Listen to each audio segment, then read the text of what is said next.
Welcome to the BTL Exclusive number 12 MLB State of the Union. Javon, we are about 33% of the way through the MLB season. It's been a roller coaster. Gosh, man, my Nats, they came out of the gates hot, and then they forgot how to hit for about 2 weeks, and we still have so many games left. I know you're excited to talk about your Rays.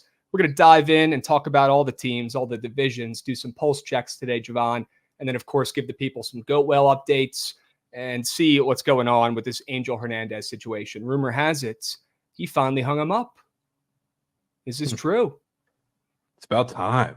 He did hang him up, which is huge. I think we're all tired of seeing umpires make mistakes that ruin the games. I mean, he's the worst one at it. So glad he's finally hanging him up. That's what we've been asking for a while. I don't know what dirt he had on the commish, on the MLB, but he finally took a settlement, finally made a deal, and we have the worst umpire in MLB history finally out of the league. I cannot believe it took this long, but let's clap it up. Angel Hernandez, take a seat, buddy. You're going to be on that couch for quite some time. All right. Huge. Legitimately the worst umpire I've ever witnessed. It's impressive that he made it this long. Baseball's in a better spot when Angel Hernandez is sitting on the fucking couch. Okay, it's really that simple. And also, side note, go ahead and bring on the robot umpires for me. I'm ready. The KBO's doing it right now. It's worked seamlessly. It's easy. They make the right calls. It's crazy. It's like when the pitcher makes a good pitch, he gets rewarded for it. Or if the pitcher makes a moose shit pitch, the hitter gets rewarded for it. That's what I want to see, especially with all these coins on the line, Javon. Are you ready to finally say, bring on the robot umps? Or are you out on that and you're one of those traditional guys? Yeah, I mean, I like the robot umps. They use it in the minors with the little challenge system. The pitchers or catchers tap the head, and it works pretty seamlessly. I don't see why we're waiting to bring that to the big leagues. Obviously, like some money's involved with the umpires and, their little union over there. But, yeah, as soon as we can get that involved in the MLB, I am glad to open it up. Sure. All right. Well, before we dive in real quick, if you're listening to this podcast on Spotify, Apple Music, maybe you're watching the video version on YouTube. That's great. Make sure you subscribe to our YouTube page at Bookit Sports. Okay, it takes 3 seconds. It's free. If you haven't already, go over there and subscribe for us. And make sure you follow us and drop a like on Spotify or wherever you listen to your podcast as well. It helps more than you guys know. Okay, with that being said, Javon, I would love to talk about some goat whales, mainly hear about yours. Okay, if you guys don't know what we're talking about, it's the MLB season-long prize picks lineups that we locked in before the year even started. And again, like I said earlier, we're about 33% of the way through the season. Javon, I'd love to hear how your goat whale is looking as we approach the 1/3 mark. Yeah, it's looking pretty solid. So I'm excited about that. Headliner right now is very obviously Ellie, who is through 31 of his 40.5 stolen baseline for the season. And we're sitting here on May 29th as we're recording this. So as long as he stays healthy, I feel pretty confident about that one. Same with Bobby Witt, who's got, I think, 67 hits, probably going to rack up some more tonight. Screwball looks fantastic. It's really same thing as like a question of him. If he can stay healthy, that's where it was always going to be free. So I think that's all that hinges on that square turning green. And then the two that are more so in question, health, aside, would be Anthony Santander, who's sitting at 9 tanks. His like projection line is right around that 28, so 27.5 is the line.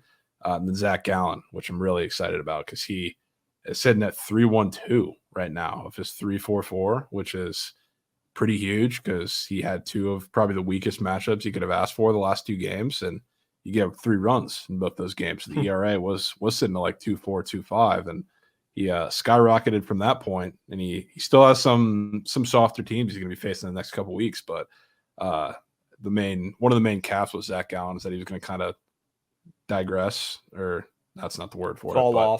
Fall off kind of as the season goes on because he had a lot of innings last year. So I'm pretty excited about where he is right now, and I think we're going to see that fall off soon. So Go Well's not in a bad place at all, Krabs. Sure. Yeah, you're not wishing ill will or injury on Zach Gallen, but you're about doing as close as you can get to that. Okay, and we'll leave it there. We'll see what happens. We'll see. I just want a little arm fatigue. So like he loses a little zip on the fastball, a little break on nothing the long term. Yeah, it's just nothing more than fatigue. We don't want guys' seasons or careers to be ended here. Of course not. Of course not. Well, unless he ends up going less than his ERA, and we'll end it there. Yeah, maybe. Okay. Maybe we'll consider at that point. But I feel good about where he's at. Okay, well, you should feel good about where your goat whale is at. It looks much better than mine. I'm looking at mine right now. I got C.J. Abrams sitting at 8 stolen bases still. This guy's got more home runs than stolen bases. He thinks he's Barry Bonds. He has not tried to steal a base in weeks. It's been ridiculous. Maybe it's because he just hits a home run or double every time he goes up to the plate now. I don't even know. I'm not mad because, I'm a Nats fan, right? This is great to see. He's unlocking some power. But can we get back to our roots here, CJ? Get back to what you did last year at the end of the season. And I still believe that he could do this, but he's going to need one heck of a second half, or at least 2/3 of the season, Javon. He still needs 31 more steals. Yeah, not looking too need good. That second half of the season for him to be throwing shit to the wind. Kind of feels like because he's like Barry Bonds and he's trying to be like Kyle Schwarber, I guess. So like that's the whole offense right now. They're either scoring 0 runs like they just did yesterday against Freed, or doing what they did the day before and scoring 1 million runs. Yep. It's like I feel like whenever they're scoring a bunch of runs, he doesn't feel the need to press the issue. But when they're scoring no runs, he's not really getting on base. He's just trying to shoot balls over the wall. It's been L game scripts for the CJ Abrams more than 38.5 stolen bases square for the season, because last year, the reason why I think he had so many, especially in the second half, was because of the amount of close games we were in. We were in so many close games. We lost more one-run games last year than I think the rest of the freaking teams in Major League Baseball combined. It was ridiculous. And although they were profitable on the +1.5 on the run line, sure, it resulted in a lot of CJ Abrams trying to do too much or trying to, bring the Nats back down 1 late in the game, swiping a bag when he's the only guy that can get on base. We saw that a lot last year. Like you said, Javon, this season, it's been a lot of, Nats either go up 10-0, no need to steal, or they're getting absolutely destroyed and not a single person can get on base. So let's hope the Nats lineup around them can get a little more consistent, and let's hope we can see some more closer games down the line for the Nationals and Abrams. Okay. Pete Alonso, I'm chalking on the RBIs. Pete Alonso, I'm moving on. It is what it is. Maybe I get lucky and get a flex, but he's not hitting. I'm absolutely counted out. I need 110 RBIs out of Pete Alonso. The guy's hitting more solo home runs at this point than Mike Trout. I'm out. No way he does. You see what happened today, right? He got hit on the hand by a pitch. He left the game. No. Yeah. So that's not great news, because he may or may not be hitting the IL. Yeah, that could be the final nail in the coffin, folks. Yeah. That could be it right there. Contract year, Pete Alonso, I bet. Giving away money for charity every home run you hit, I bet. He must hate charity and hate kids. That's how he's acting right now. He just might. Unbelievable. All right, Salvador Perez. It was a hot start for Salvi. I got to tip my cap, and he's still looking pretty good. He's definitely on pace to go more than, and this is my GOAT that I faded this year, kind of like I did Miguel Cabrera last year, although Salvi still has some more pop, clearly. I mean, give me a break. He's got a ton of home runs at this point. We'll see, but I still believe in that square. I still feel good about the less than 23.5 home runs. Alexis Diaz, on the other hand, I don't feel great. I don't feel bad about it. He's just kind of there. All right, it's going to depend on how the Reds finish up the season, in my opinion, when it comes down to that Alexis Diaz save square. And then Aaron Judge, I mean, do I even need to talk about it? Maybe this is a good segue into moving on and talking about some division pulse checks going into the AL East, because, Javon, I got a lot to say about Mr. Judge, okay? I think I awoke the sleeping giant. You ever heard that expression? Or don't poke the bear, right? I'd poke the shit out of that bear. You couldn't have poked him harder. You couldn't have poked the bear harder. I couldn't have poked him more. I've been poking the bear for fucking years, okay? And right now the bear is, I'm not even talking about Pete Alonso, the polar bear. That guy sucks. I'm talking about the GOAT at this point, Aaron Judge, who month and a half into the season, he looked atrocious. And then he puts up the best month-ish that we've seen, to this date in the 2024 MLB season. It's been impressive. He's leading a lot of stat categories, man. As soon as I bought that fucking jersey, as soon as I clicked purchase, it was over. It was over. Aaron Judge, immediate success that night. The guy's hit more home runs in the last 3 weeks since I bought that stupid Aaron Judge jersey than I think the Nats have the entire season combined. Okay. This guy's on another planet. Now, could it be the juice baseballs coming out to play? Sure. You're goddamn right. It could be the juice baseballs. It's also that time of year. Balls are starting to fly a little bit more. Either way, the guy's mashing the ball left and right, and you can't script it, Javon. The dude just keeps on mashing. Now, I've talked about it before. He's either the worst hitter in baseball or the best hitter in baseball. Right now, it's the latter. How long will it last? And that's going to determine, how many home runs he ends up with at the end of the season, if he can even stay healthy for a full year, right? I believe Aaron Judge can go less than his 41 and a half home runs. I'm not giving up yet. Javon, let's pivot. Let's talk about the AL East and that division and the Yankees and your Rays and Goots' O's. All these fun squads. All right, let's dive in. As of right now, the Yankees are leading the way. They're up 1.5 games on the Orioles. It's been a legacy start to the year for the Yankees. I'm not going to kid myself. I'm not going to sugarcoat it. They've been great. Pains me to say it. Javon, what are your thoughts early on about a third through the MLB season on the New York Yankees?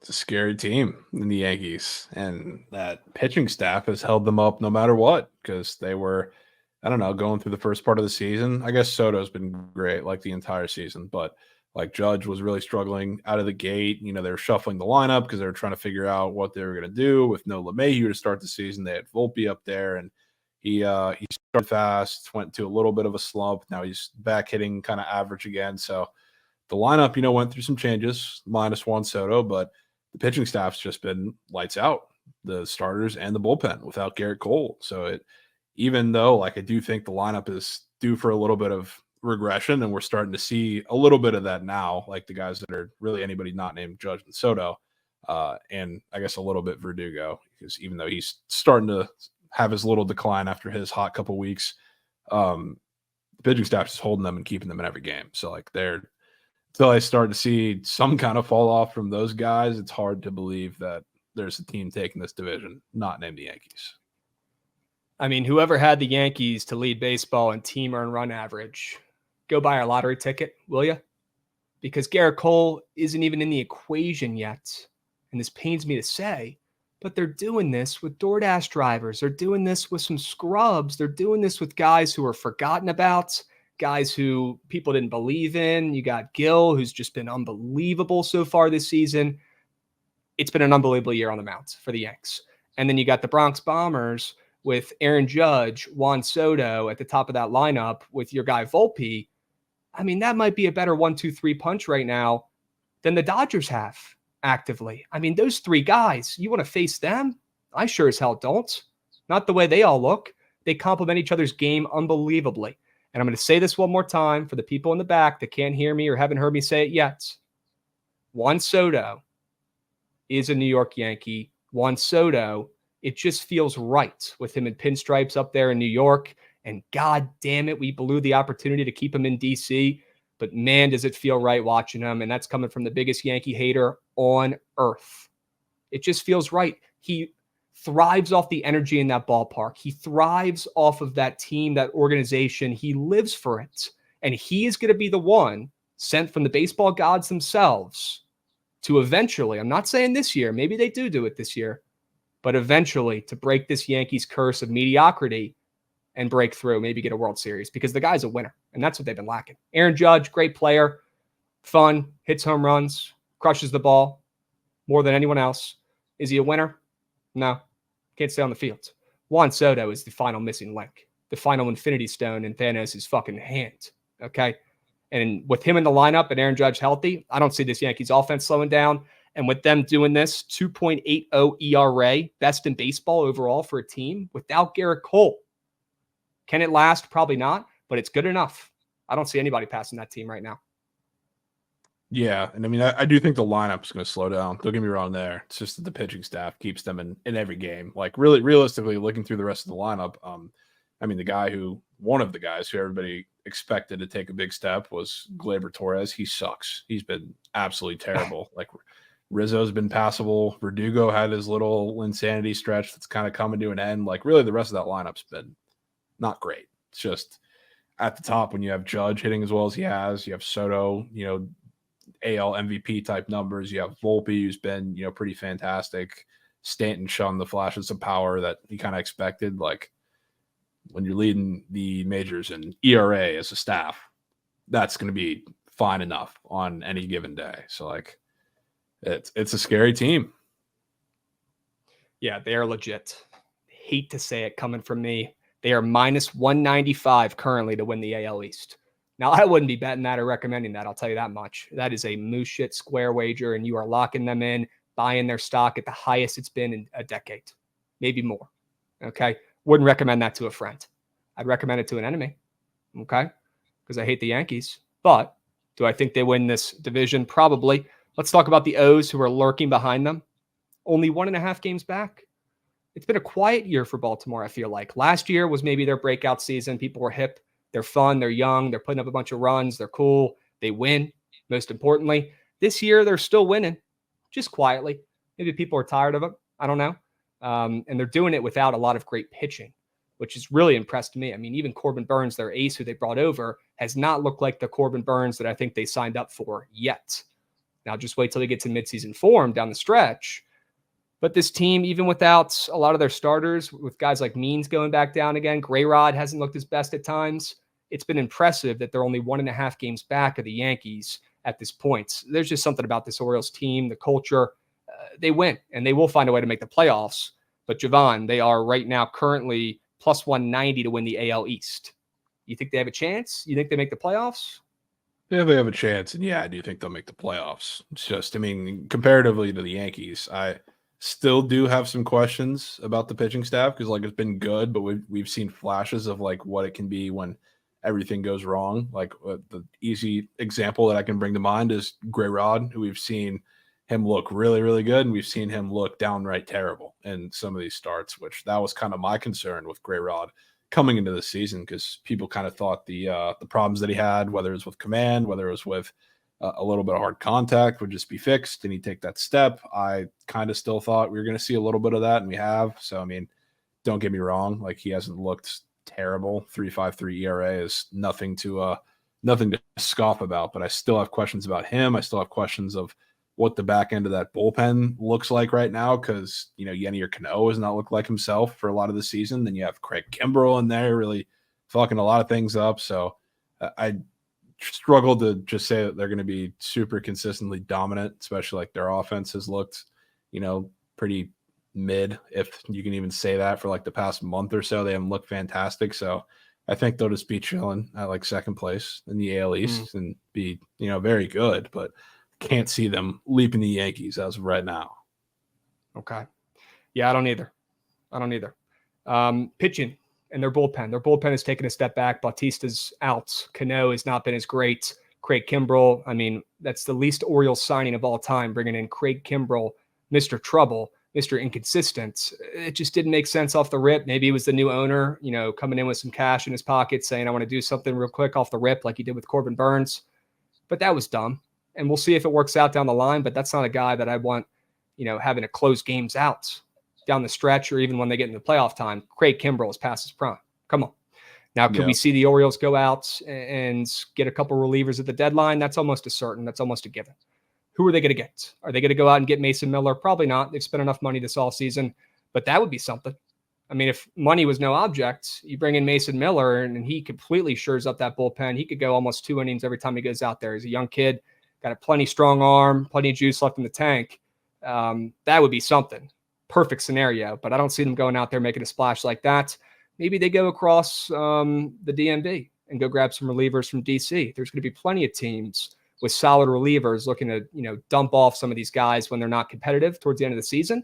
Once the Orioles do, they'll have a much better shot down the stretch, in my opinion. It's just hard to, you know, look at this team right now and find more success than they had last year with the bullpen they have. They need more. They need to add some guys. I think they could go to New York and not talking about the Yankees, but they go to the Mets and grab a guy or two because they're in a little bit of a situation right now. Edwin Diaz is headed to the IL, so I mean, not that their under 10 or 10 under 500 record is screaming super competitive in that division, but a guy like Reed Garrett, who's been pretty good for them, like he's probably going to be available, and it's probably going to be some guys available there. So that's where my mind kind of tells me they're probably going to go. Okay. Can I get the Rays report? It has not been the greatest start to the season for your Rays. We knew it might not be pretty with, McClanahan and Glasnow out. Can I get the Rays report? How are we feeling a third of the way through the year?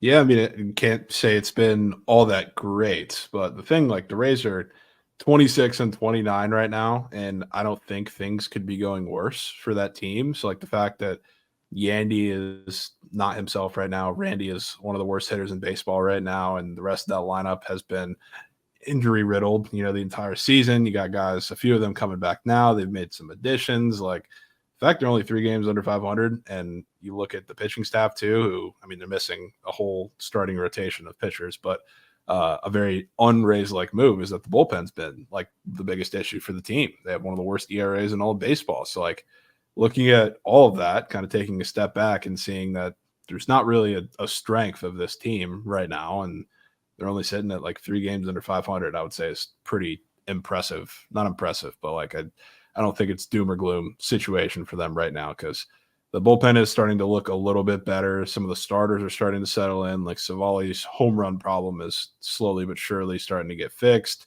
Eflin, he's been dealing with a back injury for a lot of the season. He's on the IL, going to come back. Todd Bradley's back and healthy and looks fantastic. So it's only up from here. So, I mean, all things given, like, I would love if they were in a better situation, but I think it's so not worth pushing the panic button right now. I think they're going to do like a trade deadline, like weird sell and buy, like the Rays always seem to do, and it's going to work out pretty well. I'm sure it will. Whatever moves they make, I'll trust, I'll believe. They're geniuses. They got a bunch of mega minds down there running that operation. Whoever they bring in is going to end up being the next big star. Whoever they trade away is going to be moose shit, next Lane Thomas type. All right, good. So your Rays still have some life. They still have a pulse. A lot of baseball left. Okay. Yeah. Any comments about the Red Sox or the Blue Jays? If we spent 5-10 minutes on each team for this, we'd be on this pod for 3-4 hours. You can kind of cut down the bottom of these divisions, teams we don't love as much, teams that are kind of boring, like the Red Sox and Toronto, who definitely disappointing, 4 games under 500 in the basement of that division. Any thoughts, concerns? You want to roast either of those two squads, the Red Sox or the Blue Jays? I mean, the Blue Jays just confuse me more and more every season. I mean, they make these additions. They haven't really worked out. At this point. That lineup is just pitiful to watch, like, for certain games. Like, they can't hit. I mean, the Red Sox, I guess, also can't consistently hit, because, like, the Red Sox, honestly, like, pretty cool team, I would say, because, like, they have some pitching. They've done stuff with their rotation, stuff with their bullpen. Like, Cutter Crawford's awesome. Tanner Houck's awesome, but the bottom of that lineup is an abyss. So, like, even when I think Tyler O'Neill's like headed to the IL now, you take like one guy out of the top of that lineup, it feels like it's gone, because you just have the bottom falls out. Yep. Yeah, you got Duran and Devers, and from there it's just like Rob Refsnyder, Dom Smith, Connor Wong's actually been pretty good, but like David Hamilton, like it's ugly. Vaughn Grissom's one of the worst hitters I've ever seen at the MLB level. So both those teams, I mean, grouping the Rays with them right now, like the bottom 3 in the AL East can't hit right now. So Red Sox, I say, probably best pitching staff, so they'll keep themselves in low-scoring games. Probably going to be a team to keep betting unders on for the entire season. But these other teams, somebody's got to figure the bats out. I have a feeling the Red Sox end up in last place in this division. I have a feeling their starting pitchers who have been outperforming out the wazoo end up struggling down the stretch. There's no way they can keep getting away with it. They can't. Yeah. And I'm going to keep fading them from afar right now. And I'm not nuking. I'm just keeping my eyes on it. But down the stretch, I know it's going to flip. There's no way those starters keep performing like they're fucking Max Scherzer, Steven Strasburg, Anibal Sanchez down the stretch in the playoffs in 2019. I mean, give me a break. It's ridiculous. Yeah. And, not that we're wishing injury, but, I mean, we've seen a lot of these guys, like I don't know, Brian Bayo's been a little injury prone. Nick Pivetta has certainly been injury prone. So, like, you take one guy out of that rotation, they already had to add, like, Brad Keller as, like, a half starter, half, like, bullpen guy to use. They already have Cooper Criswell in there, who, I thought he could be a little decent, maybe not, but the bottom's probably going to start falling out pretty soon. It's coming. And then Toronto strikes me as a team who has zero team chem. They hate each other in the locker room. They all go home after the games. Nobody talks to each other, and nothing's getting better. That's the vibes Toronto gives me. They got to blow it up. I think that's the only They got a lot of me guys in there. I could tell. I could feel it. With that I can feel said, it. there's not many hitters, probably not named Corey Seager, that are hotter than Vladdy Jr. right now. He is Okay, we'll give on a him that. tear. He is on a Sure. tear. So, I mean, Trent is bricked right now for his go whale because he's spawning with, 2 hits every single game. So he's been Sure. pretty locked to the plate. Unfortunately for the Jays, nobody else is. Yeah, nothing else. Everything else Yeah. is smooth shit. Okay. Let's keep moving and grooving. Let's go to the next division. Let's talk about the AL Central. Javon, the Guardians right now are minus 125 to win the AL Central. I'm looking at the standings. They're 3.5 games up on the trophies, aka the Royals, aka one of the biggest overperformers, pleasant surprises of the MLB season in 2024. We're going to talk about them. Okay. Let's start out with the Guardians, though. Right now, they're doing their jobs. They're 37-18, Javon. Nobody gives a hoot because they're the Cleveland Guardians, who are boring, not fun, not flashy. And besides J-Ram, they don't really have any stars, right? Well, I'm tired of people not giving this team the credit they deserve. Maybe it's the Guardians' year. We saw this team break through and make the playoffs a couple of years ago for the first time. They talked about them being the youngest squad to do it in the playoffs that year. I wouldn't be shocked if we see some of these guys who've grown up, and mind you, Cal Quantrell's not on the team anymore, which is a huge win for them down the stretch. But I wouldn't be shocked if we see the Guardians and some of these kids who have grown up over the years, finally do something in the playoffs. But first, they got to get there. And there's some pretty solid teams on their ass, like the Royals, 3.5 games back, who have been just so great, so fun, so cool and trendy. How long can it last? I don't know. And then you got the Twins, who are just one of the streakiest teams in baseball this year. They're either the worst team in the league or the best team in the league, depending on the week. Javon, right now, I think it's the Guardians' year, personally. I don't think the Royals are going to have the juice to keep this hot streak going for 162 games, although if they do, I'll eat my words happily. I just think it's the Guardians' year, personally. Yeah, I agree. And they just look like the most consistent team in that division so far. I mean, the offense actually looks really good right now, and they're kind of like the Phillies of the AL because they've feasted. They've gone on this little run against a really soft schedule, but they still look impressive. And it's without, Stephen Kwan, the guy who sets the plat for that entire lineup. They're doing it with Tyler Freeman, who I also kind of like, but at the end of the day, still a 222 hitter up there. But Naylor's been great. J-Ram's, setting records, of course. A year after being in Trent's go whale for RBIs, he's got 50 in a month and a half, 2 months, which is hilarious in a separate conversation. But yeah, I like the Guards, and usually, I would be a little concerned about their pitching staff because, I'm not a McKenzie fan.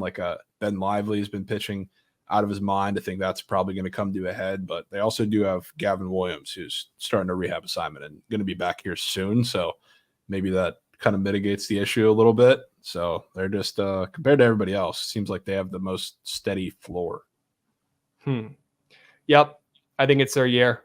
I wish I took them before the season, but we're here and we're a third of the way through the year and they're still in first.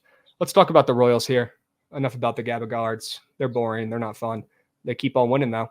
But the Royals, Javon, you talked about on the last MLB State of the Union podcast we did. You said you didn't believe in this team. You said the Royals were going to miss the playoffs. Well, now they're on the hottest streak we've seen the Royals on since they won the World Series years ago when I was back in college. Is this here to stay for the trophies? We know Bobby Witt is here to stay. He has been unbelievable, one of the best players in baseball this season. But is the rest of the squads, especially their pitchers, who are just overperforming out the wazoo, is it sustainable? I don't think so. And it's really not even the pitching staff, because as much as I do think guys like Seth Lugo, probably a little unsustainable, it's the bats that I can't get over, because we've seen it a couple of times now where they've gone into these weak stretches where they're putting up 10 runs every game. They just had one of those, and then we enter, a week and a half where they score no more than 2 every game. It's just this, the lineup is so inconsistent. I don't ever think it's going to get me to a point where I can fully believe in them to do it for, a couple months in a row, especially when you have a really bad bullpen who has been pitching a little better. Give them credit there. But yeah, it's not really, I'm not there yet with the Royals, because the bottom of that lineup too is an abyss. And Salvi's not going to be hitting 350 for the entirety of the season. Bobby Witt might, but it's tough. It's a tough sell for me. Agreed. I'm with you. Like I said a million times earlier, it's the Guards' year, at least for me.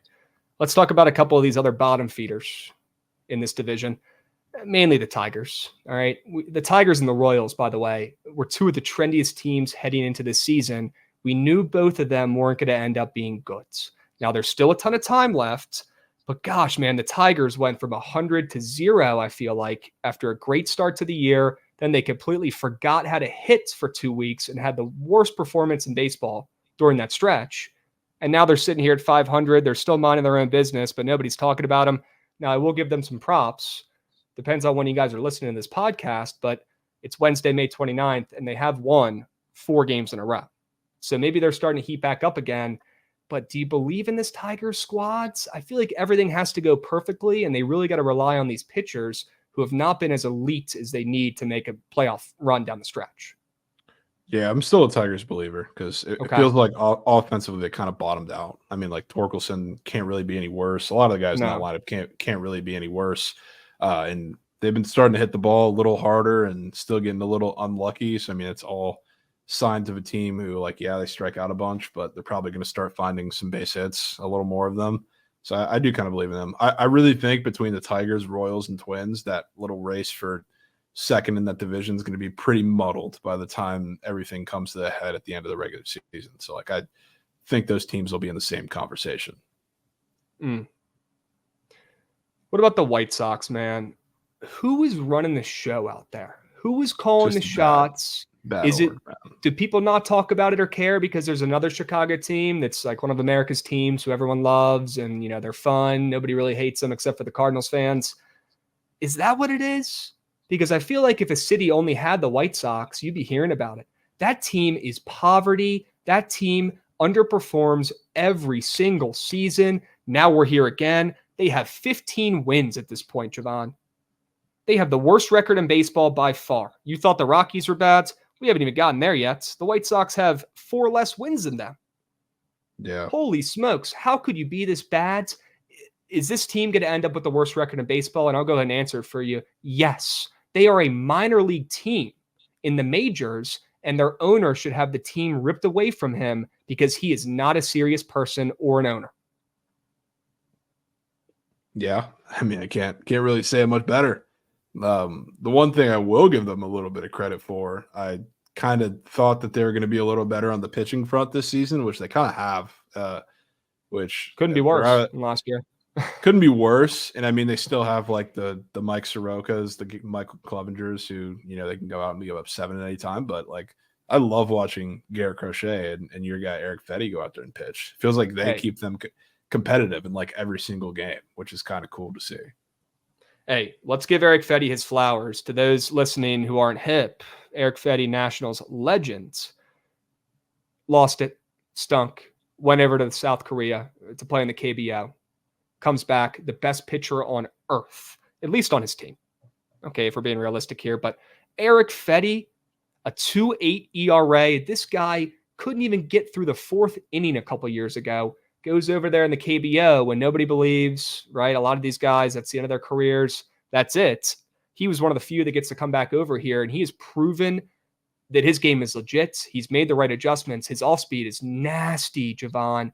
And this does confirm that the NC Dinos, who was his team over there in the KBO, has a better pitching development program than the Washington Nationals. And I don't think that surprises anybody who's a real baseball fan and knows how bad the Nats are at developing arms. That is ridiculous. How do we let Eric Fetty slip through the cracks? The guy's one of the best pitchers in baseball this year, top 20 in ERA, 4-1 on the worst team in baseball history. And we let him slip away. Unbelievable. Eric Fetty, hats off, my man. Great season so far. We'll see if he can keep it up. Still early. Yeah. Right? He did just shut out Gootz's O's in his last start. He was dialed in. People forget that. People forget. All right, let's keep moving and grooving here. That's enough talking about the AL Central. Okay, that division. I think it's the Guardians or nothing. We don't believe in the Royals as much as we'd want to. We'll see how long that Cinderella story can last. Let's move on to the AL West because this is a shit show, man. The Mariners are in first place, and they don't even deserve to be a first-place team right now. I would take the Nats over them. Legitimately. Probably not, but close. They just beat them in a series. They beat them in a series that involved Patrick pretty soundly. So, yeah, maybe I'm onto something there. The Mariners are a joke. When they're at home, they have magical powers and their games are low scoring and they end up pulling out close wins every fucking night. But on the road, they're atrocious. Their lineup isn't good enough, but they're sitting in first place right now. They are on a little 3-game win streak. I'll give them that. So are the Rangers, who look like they're finally showing signs of life, finally showing a pulse offensively. Man, it's been a bad season so far for the defending World Series champions down there in Texas. They are 2 games under 500, but only 3 games back in what is probably the biggest surprise in MLB this year, how bad the AL West is. I haven't even gotten to the Astros yet. I haven't even gotten to them yet. They are so bad. And sure, they've showed a pulse too, but I'm not buying it.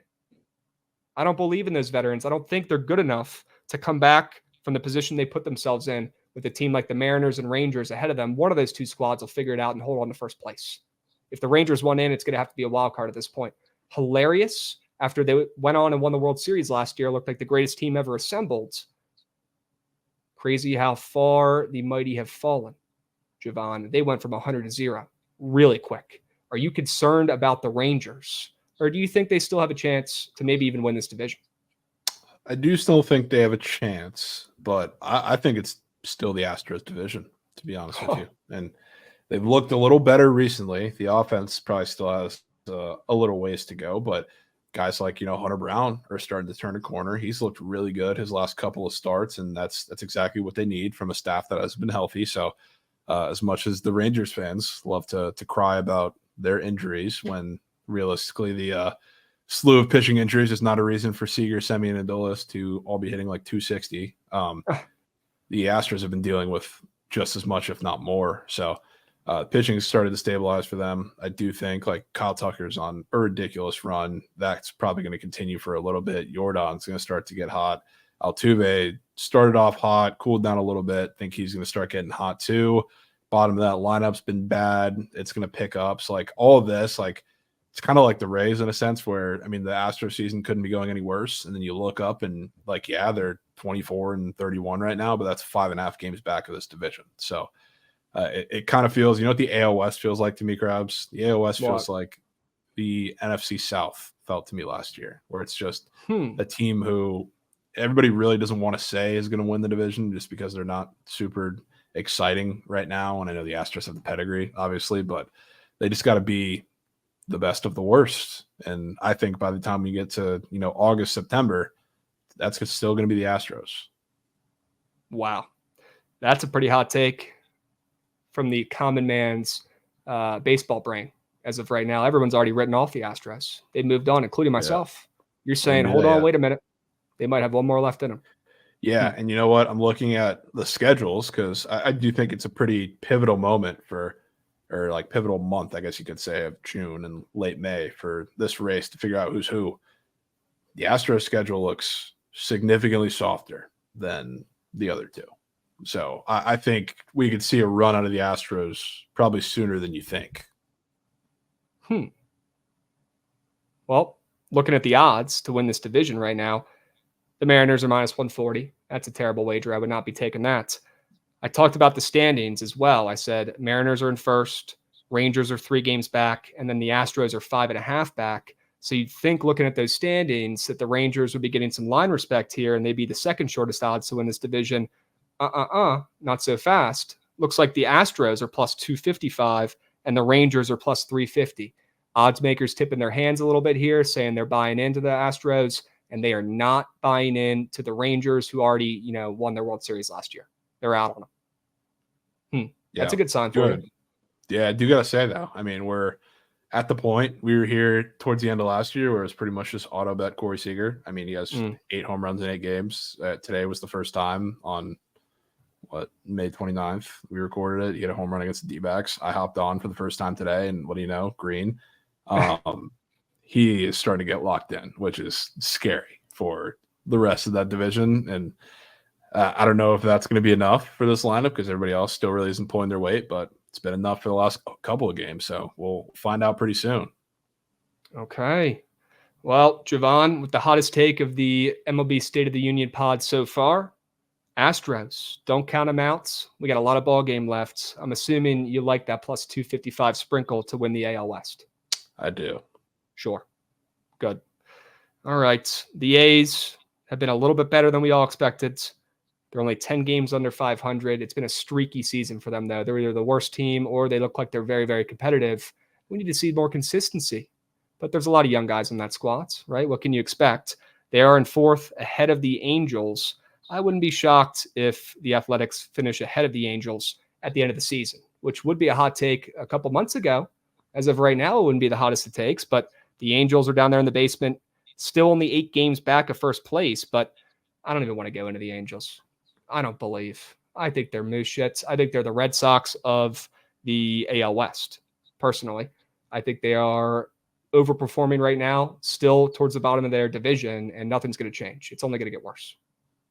Yeah, I mean, they look like somewhat competitive right now. And the fact that you say that and you still look up and they're sitting where they are in the division in last place probably tells you what's going to happen by the time we get to August or September. Yeah, I just cannot believe less. I cannot believe less. Okay, let's move on to the National League, the better league, my favorite league. Let's talk about the NL East. Javon, the Phillies right now are 20 games over 500. They are 5 games up on the Braves, who now have no Ronald Acuna for the rest of the season. Some might think that could help them, actually. Most wouldn't. We're going to talk about that. And then the Nats in third place. How about that? Ahead of the Mets and the Marlins, who we knew were going to be moose shit. The Mets, I thought they'd be a little bit more competitive. Natitude, hanging around in third. Let's cut the shit and go to the good team in this division, the Phillies, the best team in baseball right now, who is in a little bit of a slump for the first time this season. They have lost some games recently. Their offense has finally cooled off. But, I mean, what are they going to score, 10 runs a game for 162 games? No, right? We knew there was some regression imminent. It's finally here. I still am very impressed with this Phillies team, who just seems to have the best culture, best glue, best locker room, best mindset out there on the field. I love that Phillies team. If I wasn't a Nationals fan, that's probably who I'd be rooting for, to be honest with you, down the stretch in the playoffs, because I just love the makeup of that squad. Maybe I'm biased. They got 3 former Nats. But that Phillies team, even without Trey Turner right now, is 20 games over 500s. And now they've got a little cheat code the rest of the season, Javon. No Acuna for the Braves, who are still 10 games over 500s. Haven't looked great this season. Their offense looks honestly subpar for them, I'd say. But they're only 5 games back. You want to talk about the Phillies and the Braves and how you see this division shaking out at the top? Yeah, I mean, I've been a big seller of the Braves for, I guess as long as the season has started. Their offenses looked terrible with Acuna in it. He's taking steps back, like Matt Olson's taking a little step back, even though he's seeing the ball a little better. They're getting healthier with Austin Riley and Sean Murphy. So, I can only assume it's going to look a little better for them. It's just we haven't seen it. So, until we do, I can't really get myself to buy into the Braves. And the pitching staff's been, fine, I guess you could say. Like, Sale's been amazing. Fried's been amazing most of the time. He's either been complete game shutout or given up 7 runs, a lot more of the former than the latter. But it's just the bats are very dead. And we talked about it. We were talking about goat whales to beginning of the season. Like, I don't want to be putting Braves in there because they're all coming off of historic, record-breaking seasons. So, you got to expect some type of regression, and it seems to all be hitting at once. So it's tough to believe in, them bouncing back to be the team they were last year when it's going to take, all of them to get back to that 2023 form all at once without Acuna too now. So Phillies are amazing. And while there is probably going to be some regression for them towards the end of the season, they're playing a little bit over their head against softer teams, but they're still really good.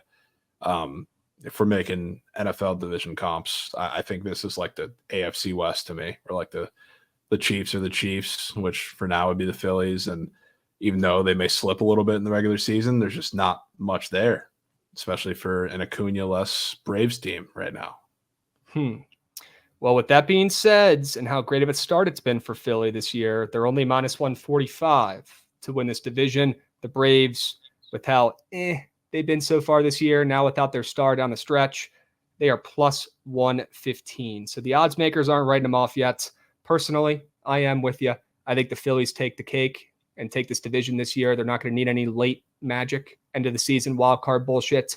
They take the division. They take the NL East this year, and maybe they do something about it once they get into the playoffs. I wouldn't be shocked. I really wouldn't be. I feel like the Phillies too. Like not that they're just completely writing off the Braves and saying we won this division, whatever it is. But like I feel like they're playing the rest of the season knowing that the Braves are in a pretty tough spot. So they're playing, without a bunch of pressure, which I feel like is super good for that team. Like everybody, Bryce Harper and Real Muto and Schwarber just out there playing baseball, feeling good, riding the hot streak with, no incredible pressure because they're just playing so well. And as of right now, nobody's really on their tail because the Braves are 5.5 games back, without the former NL MVP. And not only are the bats hot for the Phillies, but Ranger Suarez, should be your NL Cy Young right now. He has been absolutely unreal. And the rest of that pitching staff has been great too. So and their bullpen. Their bullpen's elite. Fantastic too. Yeah. Got to have a good bullpen down the stretch. They already got one. So, Javon, let me ask you this and then we'll move. A lot of people are out there hating on the Phillies. I don't know what it is. Maybe they just don't like the city. Maybe they don't like the loud dudes on the team. I don't know. But a lot of people are hating on this team saying, well, they're only good right now because they have the easiest strength of schedule up to this point in the year. Are you buying that? No. And I've talked about this a couple of times. Like, I do think the schedule plays into it. Like, yeah, they're not going to play nearly this good come a couple of weeks when they're playing better teams, but they're not just good because they're playing these teams. They're just playing really good baseball right now. And it happens to be against these teams. It's not like they're tearing apart the worst pitching staffs. Like they've hit up some really good pitchers and everybody's been kind of clicking there. The pitching staffs have been great too against some pretty decent offenses. So do I expect a little regression? Yeah, but I don't see this as a fraudulent run from the Phillies. I'm with you. They're going to have a tough schedule down the stretch. They've already played a lot of their easy games, but I still believe in that squad. They have a great team chemistry, great makeup. I think it's the Phillies' year. Speaking of the Nats, we're not going to take long here because they're still in third place and 5 games under 500, but my under 66.5 win total for the Nationals, which was kind of a win-win for me, kind of a fade, hoping to poke the bear like I did with Aaron Judge. And hoping the Nats would end up making the playoffs or something. And at one point, it looked like they might. Right now, they've finally cooled off. The magic has kind of worn off, although it's been very impressive. Some of their younger starters have really overperformed and exceeded expectations.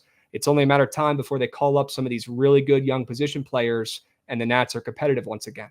Javon, any comments on my Nationals and my Moose shit under 66.5 win total? Does it have a pulse? They already have right now 24 wins, and we're a third of the way through the season. Yeah, maybe call me biased because, as you know, I've been betting the Nationals, whether it's for or against them, for the past couple of weeks, a lot, and they've been coming through. I feel like I've had a pretty good read on that team, and I like what they're doing there. It's just they have their spots, they have their matchups, and it's it's very specific. So even though they've cooled down, I feel like it's not just because they're cooling down as a team. It's just because they're going to be good against the pitchers that they can be good against, and they've just faced less of them recently. So I'm a Nats buyer, closet Nats fan. That's what I've started to be. So I think your ticket might be cake. Okay. Well, you know what? If that ticket's cake, so be it. I fucking hope it's cake. I hope it's the worst ticket on earth. Okay. Because that means the Nats are doing something, and that's what baseball. All could change though. All could change though if it depending on who's healthy and who gets called up. It could be a wildly different look come a couple months. Yep. We'll see who they call up at the end of the year.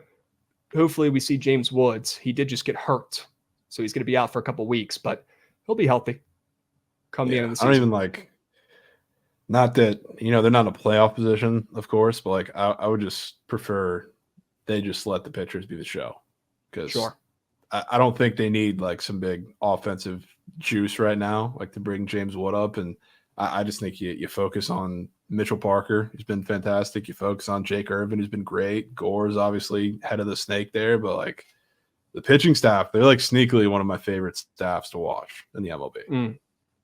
Well, that gets me absolutely bricked up. I love hearing that. We got some good young arms. We got some good competitors on that team. All right, let's keep getting better every day. The Nats, don't let them get hot. It might be too late. Okay, let's move on. I want to talk about the NL Central and the NL West here, and we're taking our sweet time. Let's go into the Central. The Brew Crew holding it down right now over the Cubbies, who forgot how to hit recently, 3-7 in their last 10. They're 3.5 games back of the Brew Crew, who we did talk about before the season started as a potential dark horse sleeper, a team who nobody likes. They're not flashy. They're not fun, but they win, and they're a winning organization. It doesn't matter if they lost some of their guys. Buy low on a team like that. They're out to prove people wrong. The Brewers right now are doing that. They're 31-23. They're in first place. Then you got the Cubbies, who are 3.5 back. The Cardinals, who I'm not going to lie, I rolled out a little too early this season. The Cardinals are 500, only 4 games back of the Brew Crew. They've won 8 of their last 10. Marmol back against the wall. Job on the line. Dude's kind of a dick.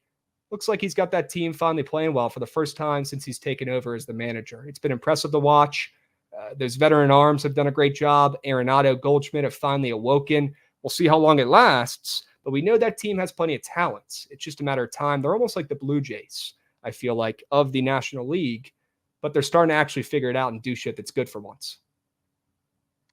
Yeah, and I specifically talked about this before the season. I think you were in on it too, but I like the Cardinals to win this division, and I have that ticket in my pocket, and I kind of stood on that. I think they do, and it's a lot me buying into maybe a little recency bias because they are right in the middle of this big-time run, but like with the NL Central, it's a war of attrition right now. Like the Reds, 70% of their team's hurt. Cubs, everybody's injured too. Pirates are just simply not a good baseball team. Then the Brewers just happen to be doing Brewers things, and they're the healthiest of the bunch, which doesn't say much, but they're trotting out, the back end of the rotation of like Colin Rea, Bryce Wilson, who's really a bulk guy. Like I think those guys are going to start to see some regression, and guys for the Cardinals are starting to see things look up. Goldie's been hitting the shit out of the baseball recently. Nolan Gorman finally woke up and decided to start hitting baseballs. Mason Wynn's having this little Linsanity run. Who knows how long that's going to last? Herrera, like Arenado's been better in some spots. Like everything's starting to click, which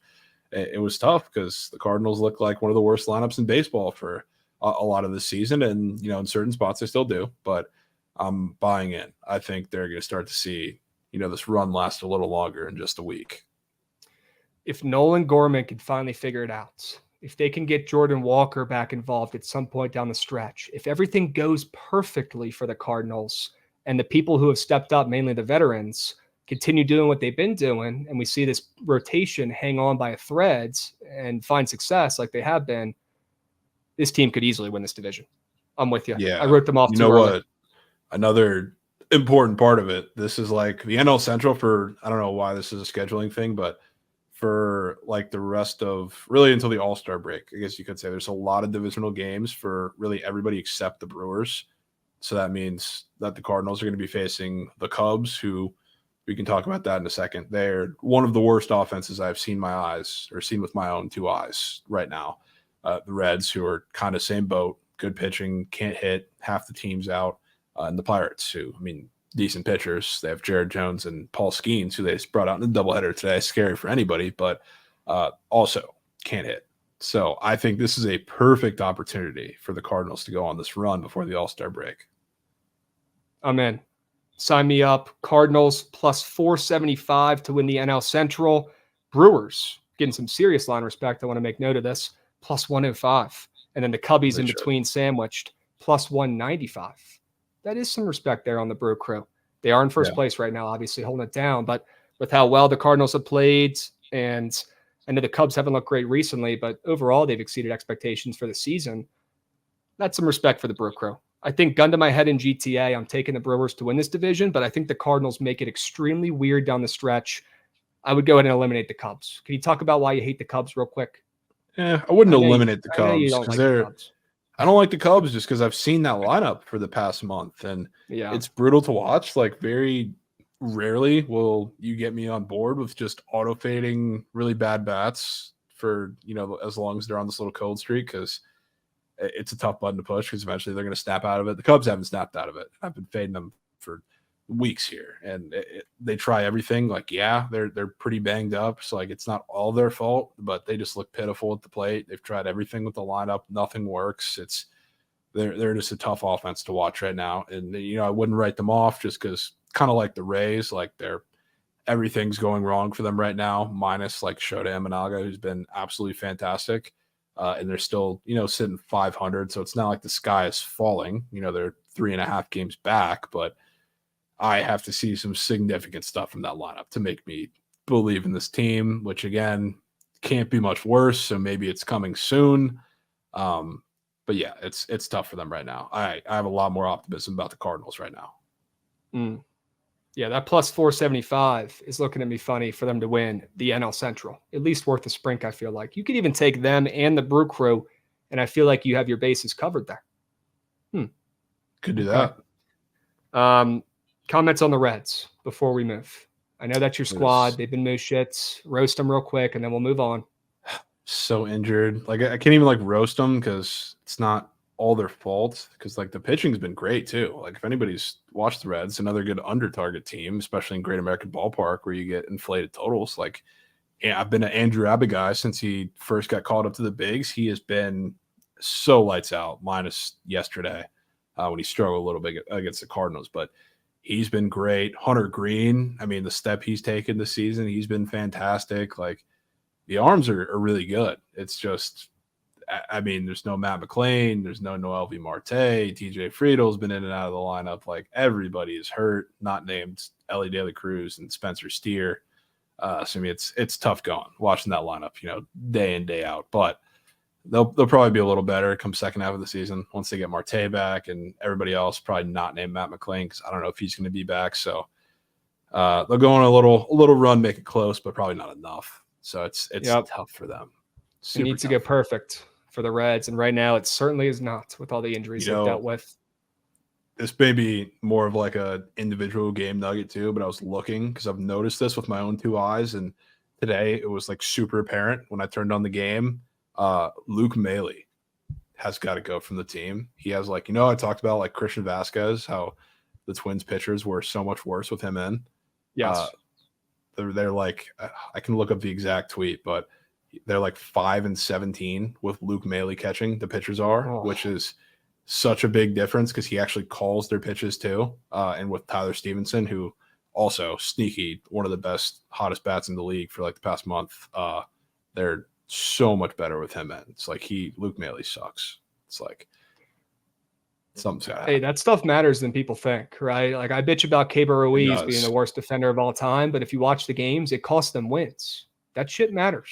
Yeah. And I was like, I was watching it today because he's been terrible at the plate, obviously, but Frankie Montas, was 0-2 on a bunch of guys and just pumping fastballs, which he hasn't been able to locate like the entire game. And I'm like, why are we throwing fastballs down the middle when he can't find the corners of the zone, the off speed? He's made them look silly like the past couple ABs. And it's like, Luke Maile's behind the plate calling the pitches. So he's been, there's a difference. So if you're looking to fade Reds pitchers, do it when Luke Maile's on the mound. If you see a guy like Tyler Stevenson, who I have the tweet on now, 5-16, 5-17 after today in games that Luke Maile has started, 20-16 with Tyler Stevenson behind the mound.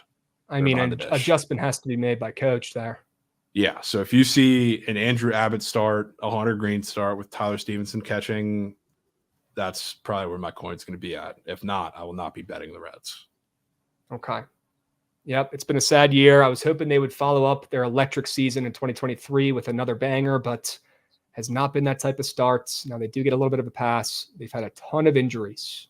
Ellie can't do it all himself. They're still young. They still have a solid future. We'll see what happens. All right. Maybe this is just a little ripple in the game plan. Yeah, it's give me the 41 stolen bases. I ain't really bitching about the season. That could be the greatest play on earth, folks. Can I take some of those extra steals at the end of the year and put them on Abrams for his square? You might be able to. That would be helpful. Okay. Yeah. Well, let's move on. Enough bitching about the Reds. Rooting for them, but they suck. Plus 1,400 to win the NL Central. We'll leave it there. One more division, and we're not going to spend much time on this because I hate the Dodgers, and I hate that they can just buy themselves the greatest team of all time, just like the Yankees did for the last 15 years. The worst part is, Javon, the Dodgers aren't even playing well right now, and they are 35-22, 5.5 games up in their division, and they are minus 1,100 to win the NL West. And like I said, they really aren't even playing well, especially recently, man. They really have not looked sharp all season, in my opinion. There's always been something going on wrong, and especially recently, I know they pulled off a couple wins to get back to, where they want to be in the standings, but their offense has not looked as elite as it should with the big names in that lineup. Come on. Yeah. Come on. And It doesn't even matter, though. It maybe doesn't even matter. this would be a better AL West comp because I mean the Dodgers are reeling, I guess you could say right now. I know they just swept the Mets, but the Mets are the Mets. Before that, they're playing pretty shitty baseball. Lost, I think, 5 in a row. But yeah, I mean they're just that much better than everybody else in this division. As still another take from preseason that I would probably still stand on. Like the Padres are sneakily, I mean, they haven't been playing good baseball at all. And you look at them and you're not impressed, but you look up and 30-29 sitting in a wild card spot right now. So like Crazy. not that the NL wild card is really that strong of a crop, but we have the Braves in there, 4.5 games up, which I mean, how much does that matter in May? I don't know, but Braves, who definitely have reeling potential, Cubs, who definitely have reeling potential, Giants, who have reeling potential, and then it's Padres, Cardinals. So like I certainly think the Padres can just kind of sneak their way in there playing, decent baseball, and especially with the way the rest of that division's doing. The D-backs are injured. Corbin Carroll sucks. Pitchers are weird. I don't know. But it's a weird NL West this year. Is it safe to say the D-backs run last year was a Linsanity Nats type run? I think it is at this point. Not that they can't turn it around and be solid this year, but I really do think that team was just the 2019 Nationals, and they're never going to be, at that level ever again with that squad. Maybe. I don't know if I'll go that far just because, like, I don't know. I would have liked to see this team have a chance to run it back with a healthy Corbin Carroll because I feel like, I mean, I don't think it's really an opinion to say him at the top of that lineup with that shoulder injury he's been trying to play through all season. It's really been bogging them down. And I know they moved him down in the lineup. He started to hit better. They moved him back up. And surprise, he still sucks and is hurt. But, like, I don't know. Ketel Marte's still been great. Like, Lourdes has been great a lot of the season. I don't know. Just maybe a little regression hitting them. But I don't know if I'd call it a insanity run, at least until we see Zach Gallen look like Mushet in the second half of the season. Okay. I'm officially calling it a Linsanity run. I want that on record. Okay. We'll see what happens. Javon is not giving up yet. I'm also not giving up on the Padres. The angle that we talked about on the last pods, I still hold true to it. And you had a great point. They're also playing like Mushet, and they're still hanging around. And the NL stinks, so they could easily still sneak into a wild card spot. And that's not a team that I want to play down the stretch in the playoffs with the veteran pitching they have and with some of the veteran bats who are so due to finally do something. And they're, not even really playing great offensively yet. It's been impressive that they're still 2 games over 500. Are the Giants frauds? Yeah. I just can't get myself to buy into that pitching staff like consistently because like Logan Webb is great when he's pitching in San Francisco, not so much elsewhere. Kyle Harrison can be like really good when he wants to, but he's just like we saw today against the Phillies, even though the Phillies are the Phillies, like he's prone to blow up really at any time. I mean, Blake Snell is Blake Snell. He's been god awful since he came back. He'll probably settle down, but like other than that, what do you have? Like a Project Jordan Hicks, a bullpen that we've seen look, average at best over this season when that's usually their strength. I just don't know if I can get there with the pitching, and the bats are not good enough to make up for it consistently, in my opinion. Yep. I think the Giants will end up closer to last place than first place come the end of the season. Right now they're in second. They're only 5.5 back. They're tied with the Padres right behind the Dodgers. My little crabby hot takes for today. I think the Giants end up in either second to last or last place in this division. Yeah, a lot of baseball left. All right. Last thing before we wrap this up, Javon, I already mentioned the odds for this division. The Dodgers are minus 1,100, right? It's not even really worth talking about. But if you were to take a stab at another team, Padres plus 1,800, Giants plus 2,200, Diamondbacks plus 3,000. I'm not even going to mention the Rockies, and they're plus 400,000 odds. The Rockies are moo shit, just like the White Sox, not worth our time. But out of those other teams, who are you picking as your dark horse if you had to? Yeah, the Dodgers are winning the division. Let's get that clear. But yes, if I had to pick one, it would certainly be the Padres. I think they have the most upside out of that lineup, and they're just a little inconsistent with the bat. Sure, struggled against lefties. Sure, I think that'll start to fix itself a little bit throughout the rest of the season. So, yeah, sure. I definitely think they have the chance to sneak into a wild card spot. All right, I agree. And in that moose shit NL, maybe even the Nats this weekend. Yeah, maybe so. Jake Probably Irvin not. and Mitchell Parker, 2-3 in NLDS. I don't know, man. I don't know if they have the juice. We'll see. They got some cool young arms. Cannot be mad about the Nats and your Rays, Javon. They're not even playing well, but they're still hanging around. Still got 2/3 of the season left, ladies and gents. A lot could happen. Hope you guys enjoyed this podcast and some of our hot takes. Javon had a crazy one with the Astros. He still believes. He almost convinced me. Shit. That was one hell of a sell job. Javon, we'll be back here soon on the BTL Exclusive Podcast on Bookit Sports Podcast Network. Hope you guys enjoyed this episode, and make sure you follow us on YouTube, Twitch. We have BTL Behind the Lines, our show live every day at 12:30 p.m. Eastern during the week, going over sports betting winners for you guys for free. So if you haven't caught those, go over to Twitch or YouTube at Bookit Sports during the week, a little after noon Eastern, and we'll see you there. Javon, it's been a great start of the season so far. Hopefully our Nats and Rays can pick it up. Any final comments before we wrap this up? Hey, all I gotta say is the Nats may need to pick it up for you, but they're doing just fine for me. I'm happy where they are. That's like Sure. We're talking about betting outlooks for the rest of the season, maybe at least until the All-Star break. The Nats will continue to be on my card in some form or fashion. That is music to my ears. They're giving me Reds vibes from last year. Love it. Don't let them get hot. It might be too late. W's. We found a way to turn this into a Nationals podcast. We'll catch you guys on the next episode. We'll be safe. Well.